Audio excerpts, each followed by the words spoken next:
So, Andy Mac, first question I'd like to ask is, what exactly happened to your previous business, Telephone Flix? Something about licensing or trademarks.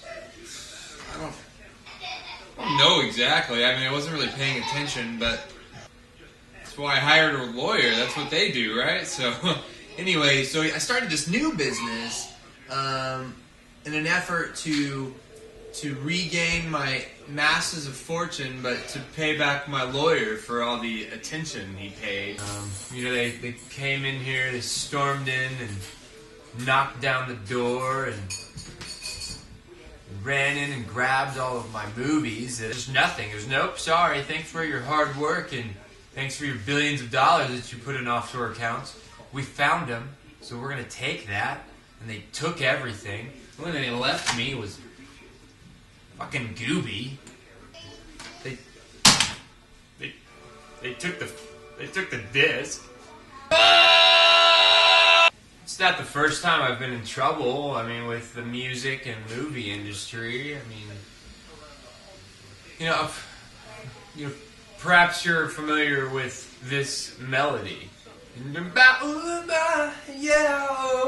Yeah, it's a system for transferring files from one computer to another. I mean, you have all this data that you want to get from one place to another place. So this data could be anything from printing documents or scanned options, data galore.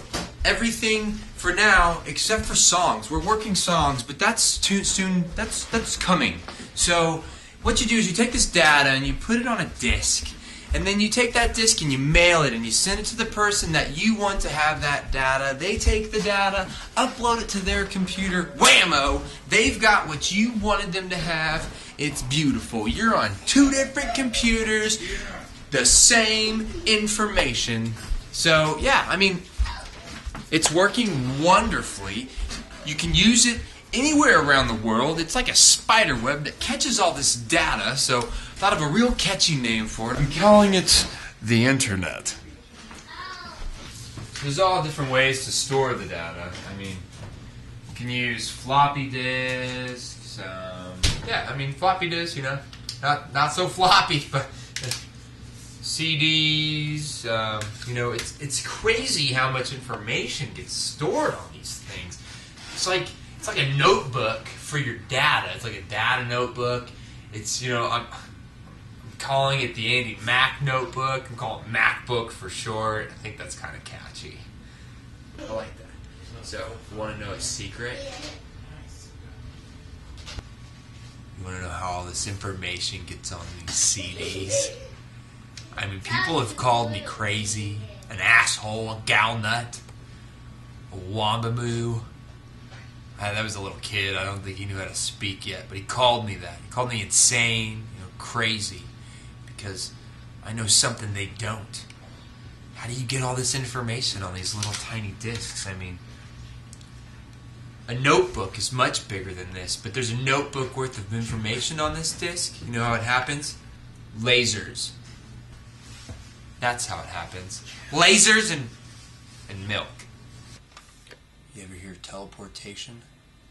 Check this out. I could take a picture of an elephant using a 35mm camera and take that picture to the camera store, and they'll take the film and feed it to a film eating machine and put that picture of an elephant on a screen. Then I'll take that picture and send it to my friend Brent, and he'll do a print job. He likes to call it print. Then Shazam, you get a picture of an elephant on your hands, and then you're on your own, because I'm not in the elephant care industry. I mean, the only cost is the cost of a stamp, and I guess the one thing that I started to figure out is how I'm going to make money off the stamp. I could just sell some stamps. Yes. So, what would you estimate is your bit transfer rate? What's a BTR? It's basically how fast you can send information from one computer to another, usually stated as like bytes per second. Oh, basically infinite. For instance, let's say you wanted to send 400 terabytes of information from one location to another, and it took 2 days for that information to get there. That's basically like 40 gigabytes per second.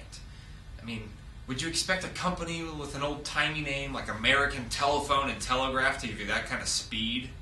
I mean, most people I know don't even use that junk anymore. I mean, everybody I know is using cellular telegraphs.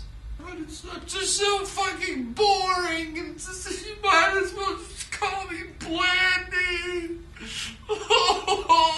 Well, AT&T services hundreds of millions of customers currently. Do you really expect to compete with that? I mean, do you really think that when food was first invented, everyone was just clamoring to get it? I mean, things take time. And word of mouth. Speaking of food, do you have any grits? So how do people get connected with your business? I have an easy-to-remember toll-free number. Just dial 1-800-3. Or you can send me the information by buying a stamp and texting it to me at the same number. Again, that's 1-800-3. I'm